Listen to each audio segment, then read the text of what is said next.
Chennai Royapettah Peter சாலையில் உள்ள சரவணபவன் ஓட்டலுக்கு மாநகராட்சி அதிகாரிகள் அதிரடியாக இன்று சீல் வைத்ததால் பரபரப்பு ஏற்பட்டுள்ளது.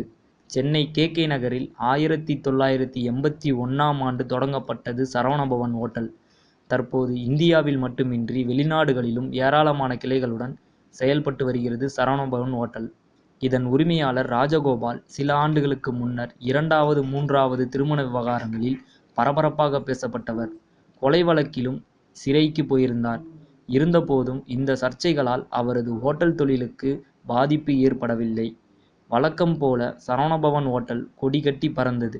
இந்த நிலையில் இன்று திடீரென சென்னை ராயப்பேட்டை பீட்டர் சாலையில் உள்ள சரவணபவன் கிளைக்கு சென்ற மாநகராட்சி அதிகாரிகள் லைசென்ஸ் இல்லாமல் இயங்குவதாக கூறி அதை பொதுமக்கள் முன்னிலையில் சீல் வைத்து இழுத்து மூடினர். சரவணபவன் ஓட்டல் சீல் வைக்கப்பட்டிருப்பது சென்னையில் மிகவும் பரபரப்பை ஏற்படுத்தியுள்ளது. சினிமா மற்றும் அரசியல் செய்திகளை உடனுக்குடன் தெரிந்து கொள்ள subscribe to today cinema. Today cinema நேயர்களுக்கு நன்றி, வணக்கம்.